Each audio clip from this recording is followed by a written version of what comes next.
Bonjour, salam alaikum. Bon, on avance dans la compétition et plus on avance dans la compétition et plus les matchs sont de plus en plus difficiles. On va jouer l'équipe championne du monde avec des joueurs de qualité, un entraîneur de grande qualité, le meilleur sélectionneur au monde. Nous, on va continuer sur ce qu'on sait faire avec beaucoup d'ambition pour essayer de créer la surprise et pourquoi pas aller en finale de la Coupe du Monde. Yes. Hello, yes. So yeah, he did it in French, I will do it in English. As players, we are all excited to be in this semi-final. And everyone is really motivated to play against the best national team in the world. And I think with the help of our trainer and the technical staff, we'll have a good game, and hopefully we'll see each other again for the final.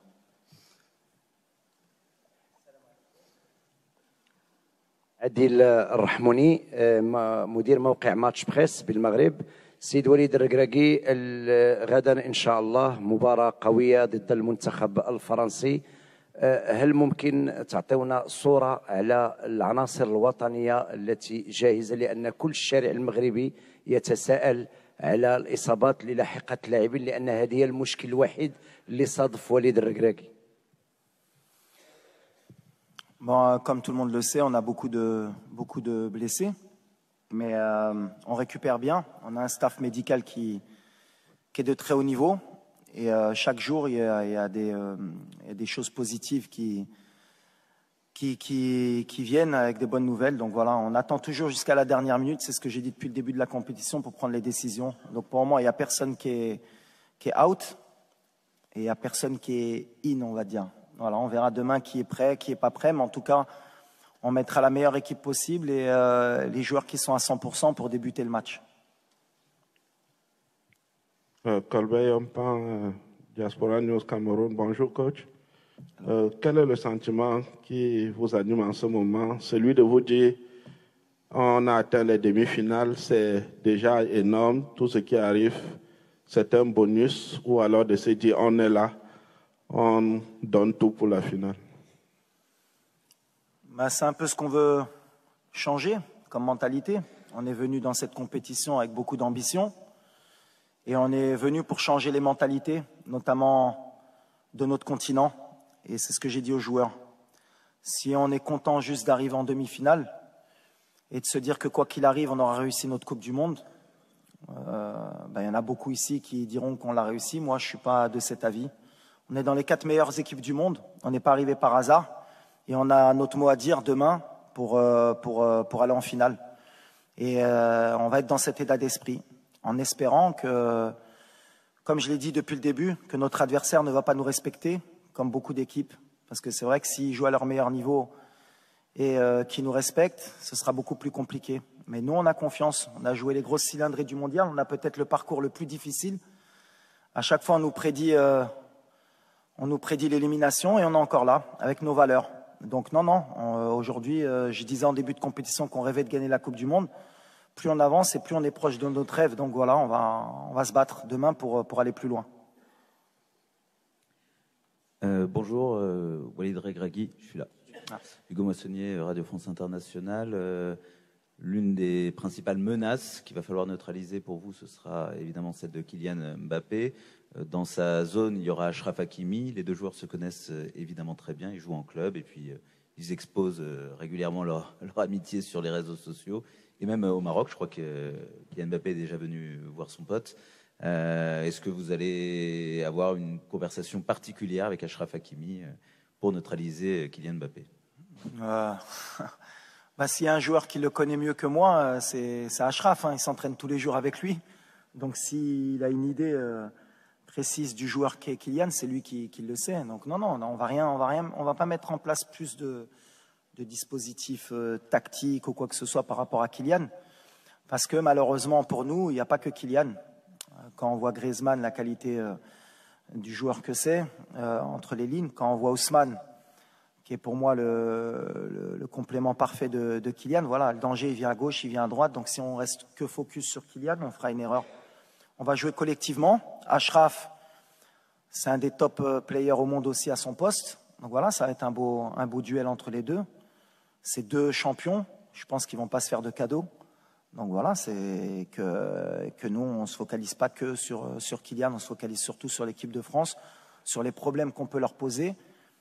Et puis après, à l'arrivée, forcément, les problèmes qu'on peut poser, il faudra annihiler un peu Kylian, mais pas que. Et Achraf, le concernant, j'ai aucune inquiétude qu'il sera à 200%, qu'il est surmotivé pour battre son copain. Good morning, Mr. Regragui. Dario Ricci, Il Sole 24 Ore Italy, please in English. In your opinion, what will be the key points of the match from a tactical and a mental point of view? Thank you. The key for us is the spirit, you know, is the team spirit. Now we play same of club, not of national team. Everybody work, everybody want to give our best in every game. And we play a collective game every time with a good spirit. And the spirit for me is everything in the football. Is more important. And with the heart and the spirit. Before we continue with the questions, I would kindly ask our colleagues, the photographers, to please leave the room. Our colleagues, the photographers, kindly please leave the room. Thank you. No more photos.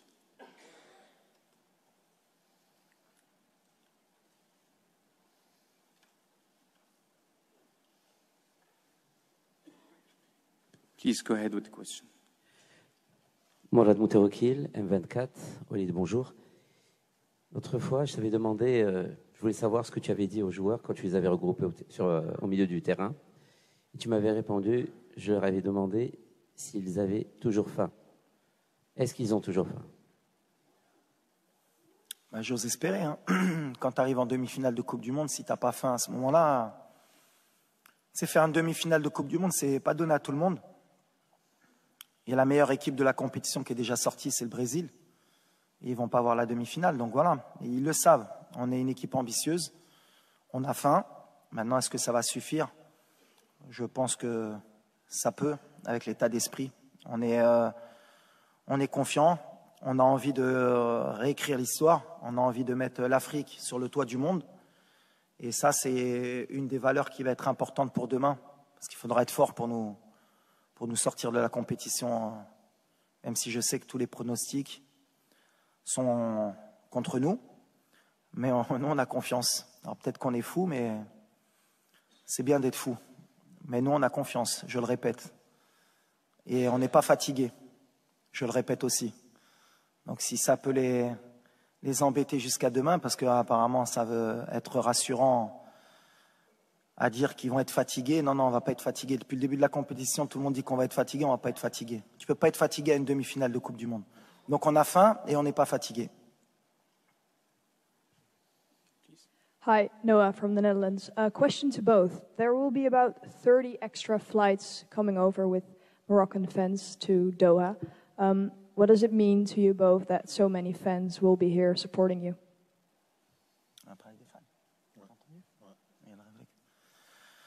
Well, for me, we have the best fan in the world, maybe with Argentine fans and Brazilian fans. I'm very happy because now the world begin to know what is a Moroccan fan. He's a crazy guy. He loves his country, he loves his club.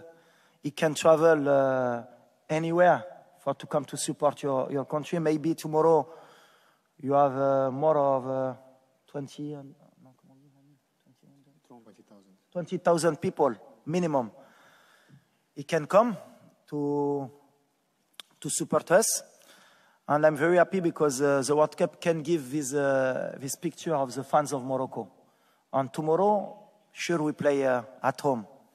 And it's very important for us. Yes, and for me the same. I think all the Moroccan fans around the world, they come and support us. And it's a great honor and pride to play for these fans and make them proud. So I think it's really important for us that we go out there and perform and make these fans happy, because like the manager said, they are the best fans in the world. So we are out here to give our all and hopefully at the end be the best. نجيم منقود. السر الكراكي انت تزاديتي في فرنسا ومسارك وتكوينك الاحترافي كان فيها. تمنيتي كيف قلتي في السابق تلعب مع هذا المنتخب وتحققت الامنيه في نصف النهايه. واش المعرفه ديالك بهذه الكره ومعك لعابه عندهم نفس المسار بوفال وسيس غيعطيك الاسلحه باش نوصلوا للفينال؟ شكرا. Non, je rentre pas du tout dans ce contexte. Moi, je suis né en France, j'ai la double nationalité. C'est un honneur et un plaisir de rencontrer la France, mais c'est que du football. Donc voilà, moi je viens, je suis entraîneur de mon équipe nationale. On va jouer la meilleure équipe du monde et ce qui m'importe, c'est pas de jouer contre la France ou l'Angleterre ou le Brésil, c'est de me qualifier. Maintenant, c'est sûr que ça va être particulier, surtout pour mes proches, pour ma famille, pour mes amis. Mais moi, en tout cas, en tant qu'entraîneur, c'est quelque chose qui me trouble pas et qui m'intéresse pas du tout. Je suis là en tant qu'entraîneur de football et ce qui m'intéresse, c'est de gagner. Alors, on a la France, si ça avait été l'Angleterre, ça aurait été pareil. Mais ce qui m'intéresse surtout, c'est de jouer la meilleure équipe du monde. Pour un entraîneur, c'est toujours bien de pouvoir se tester et de voir à quel niveau on est arrivé avec notre équipe. Mais même pour les joueurs, c'est le message que je leur porte. On ne fait pas attention à savoir contre qui on joue. Alors, on avait joué la Belgique, on avait des binationaux aussi. Et le message, il est toujours le même. On joue pour le Maroc et on joue un match de football. Et ça doit être la fête. Et je pense que pour tous les binationaux franco-marocains, ça doit être une fête. Et quoi qu'il arrive, eh ben, je pense qu'on fera la fête ensemble sur les champs, que ce soit si c'est le Maroc qui gagne ou la France. Parce que voilà, on vit ensemble et on est content d'être ensemble. C'est le plus important. Salam alaikum, c'est Walid, c'est Ilyas. Vous allez rencontrer le dernier finaliste de la Coupe du Monde. On connaît les qualités de la France, notamment avec ses joueurs offensifs. Pensez-vous qu'il faudra exiger plus de conservation du ballon de la part de vos joueurs afin de casser le jeu français et tenter de créer plus d'occasions? Ou gardez-vous ce système de défense collective en tentant d'être dangereux sur les contre-attaques? Merci, c'est Walid. Non, on va jouer comme on sait faire. Alors après, il y a la mode, c'est ce que j'ai dit, je vais le répéter, puisque maintenant on est en demi-finale, c'est bien, il y aura peut-être plus d'écho. Cette possession de balle, mais c'est extraordinaire. Comment même vous, les journalistes sportifs, ça vous fait rêver. 60-70% de possession de balle, tu as fait 2 tirs dans le match. Les XG, ça c'est la meilleure invention pour les coachs ou pour les joueurs. Les XG. On aurait pu gagner parce qu'on a eu 4 de XG. Mais tu as un attaquant en bois qui a loupé 4 occasions et tu as donné 4 XG pour rien. Nous, on est là pour gagner. On n'est pas la possession, si on peut l'avoir, on va la prendre. S'ils ne nous la laissent pas, eh ben on va leur laisser. Mais on va se battre avec nos moyens pour gagner. Et je pense qu'il y a un sélectionneur en face de moi qui est le meilleur au monde pour moi et il a très bien compris ça depuis longtemps. Et il gagne comme ça aussi. Donc voilà, nous, on est là pour gagner. Alors après, parler de est-ce que vous allez avoir la possession? S'ils nous la laissent, on va la prendre. Je ne pense pas qu'ils vont nous la laisser. Et s'ils ne nous la laissent pas, il faut qu'on sache comment faire, comme on a fait les matchs d'avant, pour les empêcher de tirer le plus de fois au but et qu'ils aient le moins de XG possible pour nous battre. C'est le truc. Mais on y va pour faire un coup et pour gagner. Mais la possession, je vais demander à Infantino, s'il peut donner 1 point ou 3 points à partir du moment où on peut avoir 60% de possession, ça va changer beaucoup dans les championnats. Parce qu'à part City, qui est à chaque fois à 70 de possession, mais la possession, je suis passé par là, moi, la possession. C'était mon rêve. Moi, Guardiola, à un moment donné, m'a rendu fou, lui aussi. Ah ouais, tiki-taka, la possession. Ah ouais.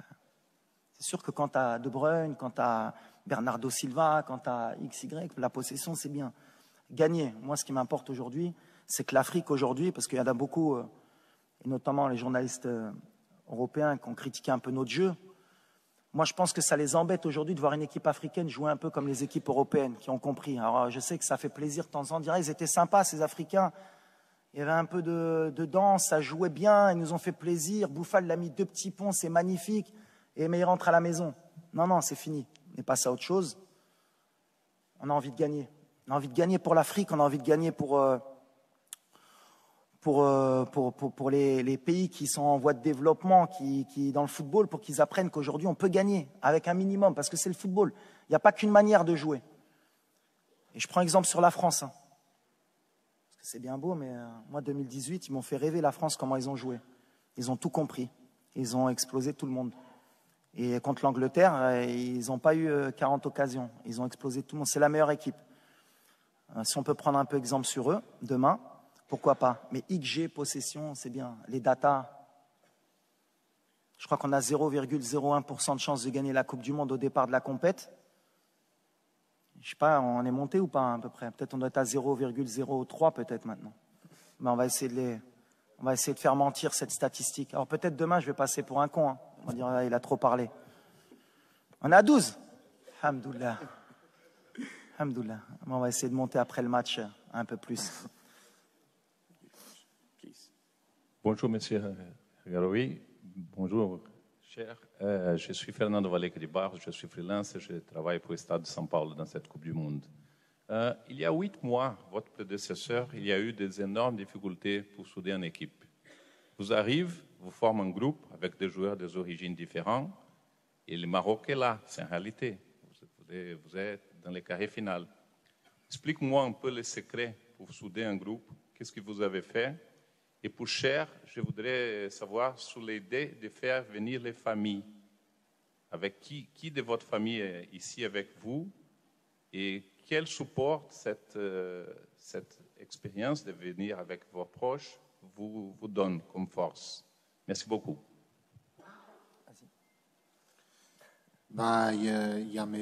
Pour moi, il y a mes parents, il y a ma femme, mais après, il y a tous les joueurs aussi, tous les parents des joueurs, on est tous une famille. Et je pense que ça c'est une force à nous. Et j'espère qu'on continue comme ça parce que c'est beau à voir. Si tu vois les vidéos après le match et tout avec les joueurs, avec leur maman et avec leur papa, c'est quelque chose de beau. Tu as des larmes dans les yeux. Donc oui, ça donne une force incroyable. Et on va utiliser cette force pour les prochains matchs.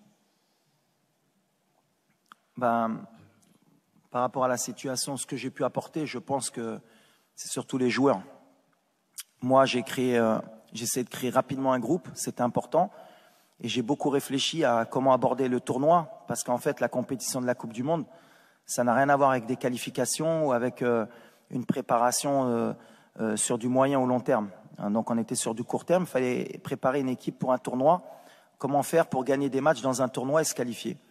Donc on a beaucoup réfléchi avec le staff. On a mis beaucoup de petits détails en place, notamment la venue des parents, des familles, pour essayer de créer un état d'esprit qui puisse nous aider à nous surpasser dans cette compétition. Et ensuite, tactiquement, on a été au plus facile et au plus rapide. C'est-à-dire d'être une équipe très bien organisée, qui fait des sacrifices et qui a confiance en elle. Donc voilà, pour le moment, ça nous a réussi, ça aurait pu ne pas marcher. Mais on a pris des options qui aujourd'hui nous donnent raison. Et je suis content pour ça, parce que les joueurs, surtout, ont adhéré et ont cru au projet.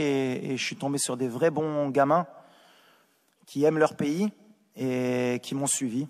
Donc voilà. السلام عليكم.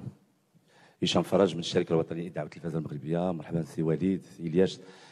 سي وليد، انا ما بغيتش نسولك على المباراه لانه المباراه تقريبا قلتي كل شيء، ولكن اليوم كيفاش نستثمروا هذا النجاح اللي حنا اليوم فيه؟ صراحه هو انجاز كبير ديال كره القدم الوطنيه. فرحنا انه تابعنا لاعبين ديال الدوري المغربي وديال البطوله انهم حاضرين، لانه كان هناك بعض من شكك في قدرات اللاعبين المحليين انهم يكونوا يعطيوا الاضافه. على مستوى المراكز التكوين كنتابعوا اكاديميه محمد السادس ومراكز اخرى اللي كتعطي لاعبين. كيفاش نستثمروا هذا النجاح باش نبقاو غاديين في هذه الاستمراريه ونشوفوا لماذا ان شاء الله نحققوا كاس افريقيا وتكون نجاحات ديال الكره المغربيه؟ شكرا. Non, mais le plus important pour moi, et le message que je veux envoyer, c'est que je ne veux pas qu'on commence à catégoriser les joueurs qui intègrent l'équipe nationale. Les joueurs de Botola du championnat local, les binationaux, les joueurs de l'académie. Non, non, quand on intègre l'équipe nationale, on est marocain, on vient avec ses qualités, et parce que le sélectionneur pense que tu peux apporter quelque chose. Et moi, sur les 26 joueurs que j'ai choisis, j'ai pas fait de quota. J'ai regardé ceux qui pouvaient apporter quelque chose à l'équipe et qui pouvaient donner un plus. Et aujourd'hui, c'est bien parce qu'ils le rendent sur le terrain. Après, c'est plus l'environnement extérieur qu'on des doutes concernant ces joueurs-là. Mais moi qui les connais, j'avais aucun doute. Un joueur comme Atiatla, ça joue en Europe tous les jours. Yahya Jebran, ça joue en Europe tous les jours. Dari, même s'il a eu quelques complications à un moment donné à Brest, mais c'est un jeune joueur, il va progresser comme Aguerd à l'époque à Dijon. C'est des joueurs qui peuvent jouer en Europe. Voilà. Après, c'est l'état d'esprit, c'est ce que je dis. Une équipe nationale, c'est complètement différent de club. Il faut créer un groupe, un état d'esprit et que tout le monde adhère. Et c'est ce qu'on a réussi à faire. Mais c'est bien pour l'avenir parce que ça a donné confiance à des plus jeunes et à des joueurs du championnat local pour progresser et travailler.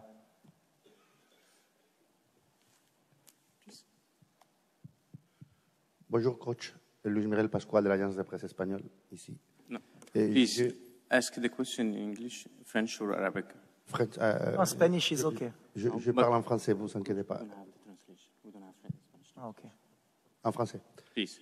Oui, la question c'est par rapport à votre préparateur physique, Eduardo Domínguez, qui est en espagnol. Comment est-ce qu'il s'est intégré dans cette famille que vous avez créée dans l'équipe marocaine et si vous pouvez nous parler un peu de son travail. Merci. Et pas que Edu, il y a Juan aussi. J'aime bien la préparation espagnole, qui est beaucoup faite à base de ballon. Et c'était ma priorité au départ d'avoir un staff pratiquement 100% marocain. J'ai fait une exception juste pour la préparation physique. Pas qu'au Maroc, on n'est pas bon. Au contraire, on a des très bons préparateurs, mais je voulais apporter une touche spécifique avec la préparation physique espagnole. Et Edu, il nous apporte tout ça. Il s'est très bien intégré. Il a une capacité d'adaptation. Et je l'ai aussi pris parce qu'il avait entraîné dans le monde arabe. Il avait entraîné aux Émirats et en Arabie Saoudite aussi. Donc, il connaissait aussi la mentalité arabe. Donc voilà, mais on est très, très heureux de sa venue. On est très heureux de son travail. Bonjour Walid.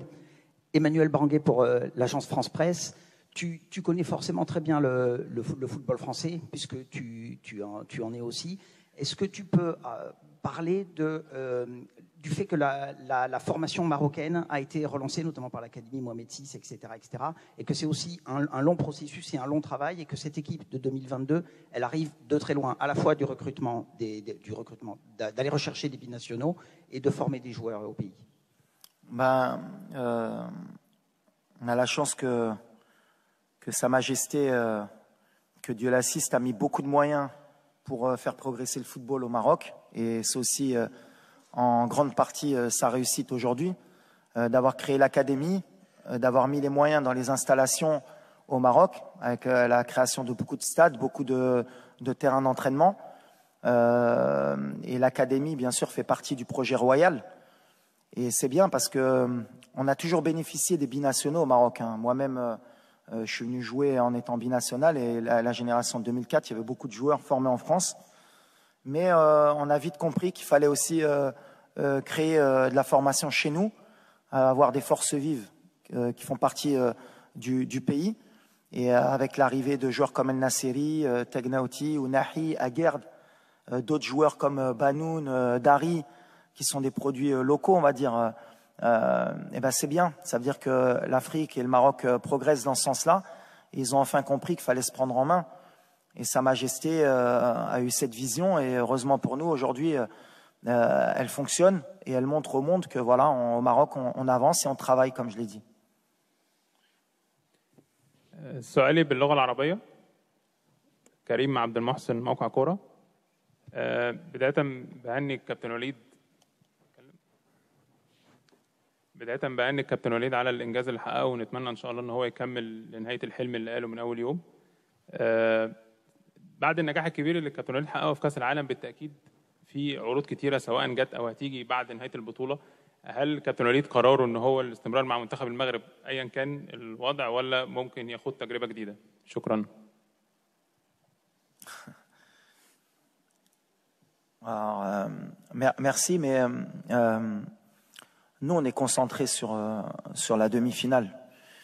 Et le message que je veux envoyer aujourd'hui, justement, c'est parce que je vois depuis 2-3 jours, on a envie d'être satisfait et de dire quoi qu'il arrive, on aura réussi notre mondial.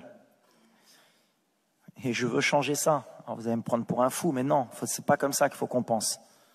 On veut aller en finale, on veut gagner la Coupe du Monde. Et ce n'est pas des paroles en l'air.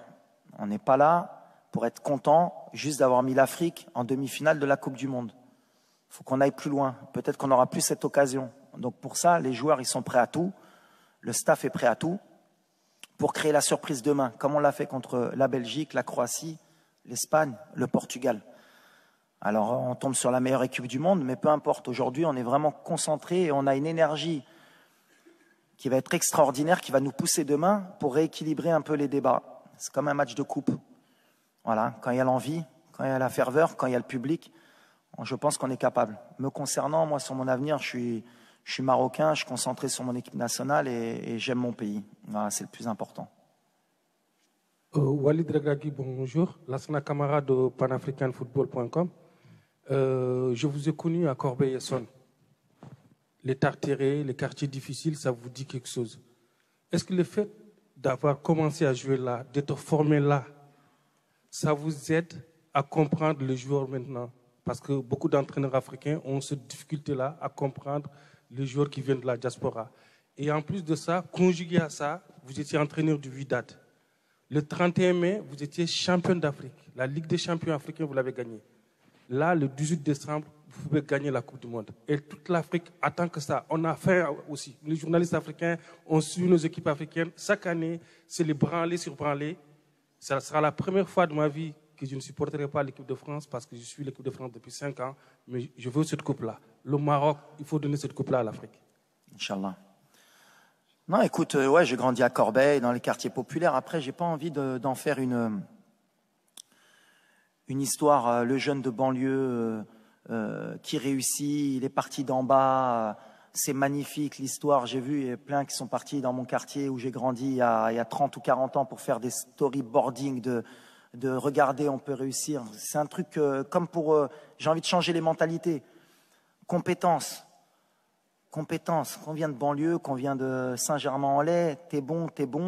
Alors oui, je viens des quartiers, c'était un peu plus difficile pour nous, on le sait, il faut se battre 2 fois, 3 fois plus, mais c'est pas un frein pour moi et c'est pas un critère pour me plaindre. Je suis là où je suis aujourd'hui et je suis concentré pour faire une demi-finale. Si ça m'aide, oui, forcément. Parce que d'où on vient, on a 2 fois plus faim et comme on s'est battu 2 fois plus, et ben forcément c'est peut-être plus facile à passer ce message-là. Mais ce n'est pas une raison ou une excuse valable pour essayer de créer des histoires. Je suis là avec mes compétences, j'ai passé mes diplômes, j'ai fait 10 ans d'entraîneur avant de prendre la sélection. Je travaille au quotidien, j'essaye d'avoir les meilleurs résultats possibles et j'essaye de montrer le bon exemple. Et si en plus mon parcours, ça peut permettre de faire rêver quelques gamins, que ce soit en banlieue, que ce soit en France ou en Europe, partout dans le monde, mais surtout en Afrique, eh ben, tant mieux. C'est l'objectif aussi. Attention, je mens pas. Mais aujourd'hui, je suis en mission. Il est là, le petit. Hein, on est en mission ou pas? Pas là pour rigoler. Pas de fatigue. Je le répète, pour ceux qui pensent, on n'est pas fatigué. Demain, on va courir. On a envie de rentrer dans l'histoire. Pour le Maroc, pour l'Afrique, pour le Maghreb aussi, pour nos frères aussi, Algériens, Tunisiens, Égyptiens, Libyens, pour l'Afrique subsaharienne, pour tous ceux qui ont rêvé un jour de voir l'Afrique en demi-finale ou en finale de Coupe du Monde. On a l'opportunité là, il ne faut pas la gâcher. Moi, c'est surtout ça que je me rends compte. Je n'ai pas envie qu'on attende 40 ans après pour qu'une équipe africaine ait la chance et qu'il y ait la même conférence de presse dans 40 ans et qu'on dise vous pouvez passer. Non, on a l'opportunité demain de rentrer dans l'histoire, de ramener une équipe africaine en finale de Coupe du Monde. Et comme je suis quelqu'un d'un peu fou et que... je suis un peu tout ce qui se disait même avant la Coupe du Monde. On a été beaucoup critiqué, les pays africains. Il y a beaucoup aussi de commentateurs sportifs qui disaient oui, mais l'Afrique, avoir 5, c'est déjà bien et ils ne sont pas assez bons. Ben, il y a des moments où il faut marquer le territoire et dire non, on est là. On est là et aujourd'hui, on a l'opportunité. Alors, on tombe, la France, c'est la meilleure équipe du monde. Ça va jouer sur des détails, mais on va essayer de le faire. On va essayer de le faire, Inch'Allah. Bonjour Walid, bonjour Ilyes, bonjour Thabit. Il y a un vrai décalage aujourd'hui entre le public, la presse sportive d'un côté et les entraîneurs de haut niveau, et je souligne le haut niveau, les entraîneurs modernes de l'autre côté. Malheureusement, ces entraîneurs modernes, même quand ils viennent dans des émissions de télé et de radio, ils restent superficiels. Qu'est-ce qu'il faut faire pour vulgariser le football moderne, vraiment? Parce qu'il y a un vrai décalage. Est-ce que ce n'est pas du rôle même des entraîneurs de haut niveau de vulgariser plus ce football moderne qui n'a rien à voir avec les acquis historiques? Non, après chacun a son avis sur le football. Après, vous c'est normal, vous faites aussi votre métier, nous on fait le nôtre. Pourquoi c'est beau le football? Parce que justement, à chaque fin de match ou un avant-match, chacun a son avis. Chacun lit le film comme il a envie de le lire, avec son idée du football. Et voilà, on gagne de plusieurs manières, on perd de plusieurs manières. Il y a des forces en présence, il y a des équipes qui sont moins bonnes, il y en a qui sont plus fortes. Et à l'arrivée, des fois, c'est les moins fortes qui gagnent. Et il faut essayer de justifier le pourquoi du comment. C'est le football. C'est pour ça qu'on aime ce sport. C'est pour ça que c'est le sport le plus populaire. Et que c'est le sport qui peut permettre peut-être d'avoir des milliards de personnes dans le monde qui suivent un match de foot. Et c'est pour ça que c'est magnifique. Alors après, voilà, on peut parler football des heures, on peut ne pas se mettre d'accord aussi pendant un certain temps. Mais moi, l'idée que j'ai du football, c'est que déjà, c'est une manière de rassembler les gens, c'est une manière de faire passer des messages et positifs à chaque fois. C'est comme ça qu'il faut le voir. Moi, je pense que ça va être une fête en France demain. Ça va être extraordinaire. L'équipe de France en demi-finale encore de la Coupe du Monde, alors qu'ils ont gagné la dernière Coupe du Monde. Le Maroc, des Marocains qui ont grandi en France. Il va y avoir des Africains qui vont être... Mais à la fin, ça doit être une fête. On doit vivre le football comme une fête. Et ça reste que du football. Demain, quoi qu'il arrive, qu'on gagne ou qu'on perde, c'est qu'un match de football et ça doit justement nous permettre demain de faire la fête ensemble. C'est pour ça que des fois, quand il y a des débordements, comme ça s'est passé en Belgique, je ne suis pas du tout d'accord. Ça ne doit pas avoir lieu. Le football, c'est la fête pour moi. Et demain, ça va être la fête sur le terrain, j'en suis sûr, puisqu'on se connaît. Que le meilleur gagne. Et à la fin, voilà, avec chacun ses valeurs, chacun son mode de pensée, être content pour l'autre équipe qui ira en finale. Et nous, en tout cas, si on ne doit pas passer, on félicitera les Français, on sera derrière eux. Et si on passe, je suis sûr qu'ils seront derrière nous et qu'ils nous féliciteront. Et c'est juste ça, ça reste que du football. محمد يحيى من صحيفة الوطن المصرية. محمد يحيى من صحيفة الوطن المصرية. يمكن في البداية بهنيكم على الإنجاز الكبير، خليتوا العرب كلهم فخورين بالإنجاز اللي حققه المنتخب المغربي، إنجاز كبير. سؤالي للكابتن وليد، هل الإنجاز دوت ممكن نشوف مدربين عرب على منصات التتويج بعد كده مرة تانية؟ وفي سؤال تاني للكابتن وليد والإلياس، وجود أسر اللاعبين الآباء والأمهات، إيه دوره كان في الإنجاز اللي اتحقق للمنتخب المغربي بالوصول للدور قبل النهائي؟ شكرا.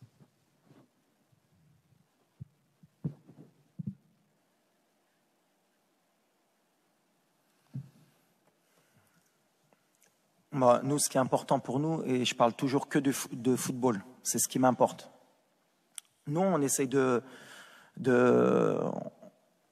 Déjà, on représente le Maroc. Donc, on a une image à donner de notre pays à l'international parce que la meilleure tribune, c'est la Coupe du Monde.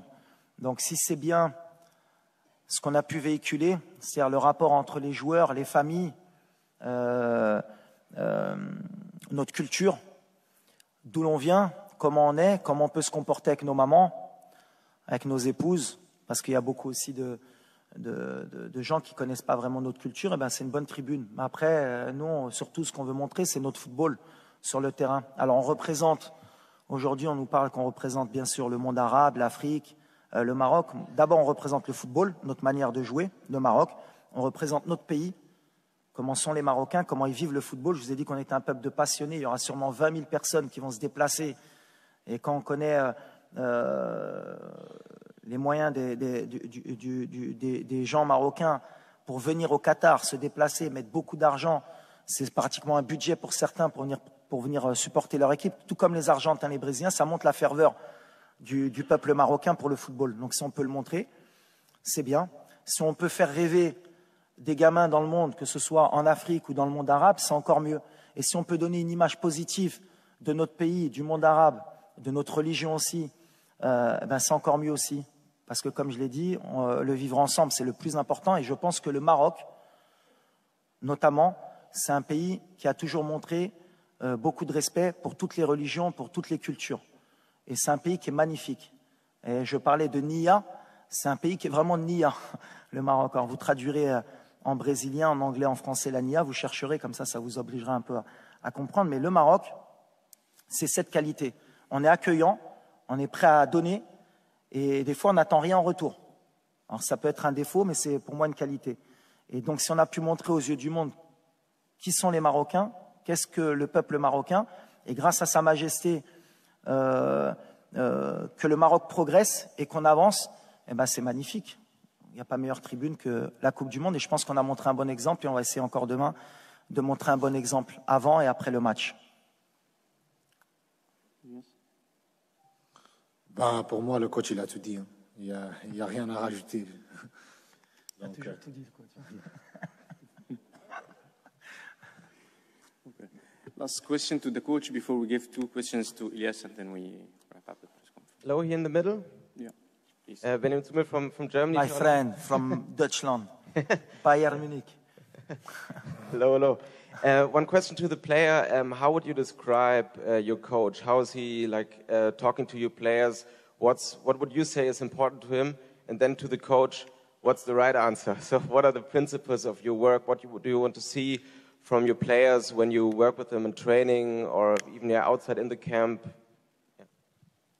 Well, first of all, I think you can see what he did with the players. He created an environment that was really like a family. And I think, in my humble opinion, I think he's the best coach in this tournament. Although people will say he's very young or not experienced, but I don't think we as players, we really care about that. I think he is the best possible man to take us as far as possible. And it's not only about football, it's also in life. I think he teaches a lot of things outside of football, in life, with our wives, with our parents, religion, whatever. Whenever you have a problem, you can go to him, and he will be your dad, your big brother in that moment, outside of being a coach. So I think he's the best man at the moment, and we all wish him the best, because he truly deserves the best. Wow, I think tomorrow he plays Shahir.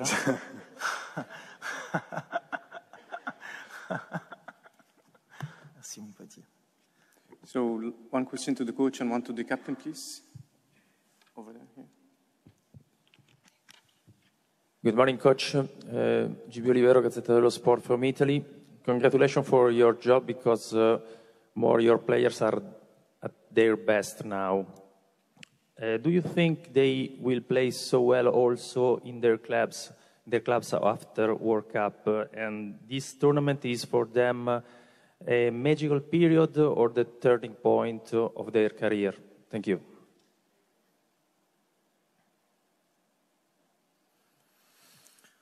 Well, of course, when we play a World Cup, everybody in the world see your game. You have some player, he play not in the small team, because I don't like that, but he maybe deserve best team of his club, and is good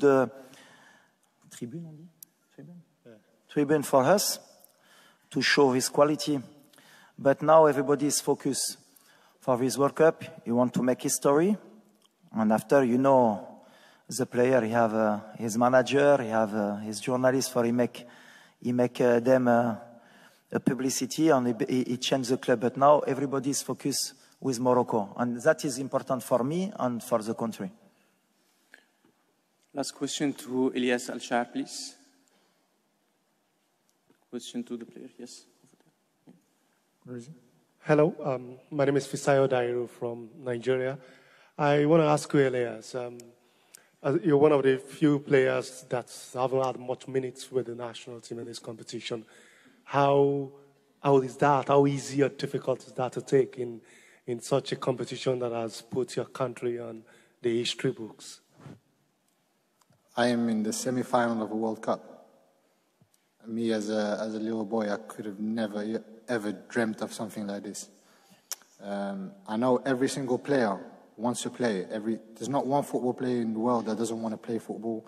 And of course, sitting on the bench is not a nice thing. But if you see what we have created as a team, you can see that no one really cares, as long as the job is done at the end of the day. So when the manager gives me a chance, I will be ready, and I will give 100% for him, for my teammates, and for my country. But me feeling something because I didn't play. No, I don't feel anything. I feel proud. And like I said before, I'm in the semi-final of World Cup, and that's a real dream come true, and hopefully it doesn't end here. Walid Regragui, coach of Morocco, and Elias El Chair, player number 13. Thank you. Thank you. Merci.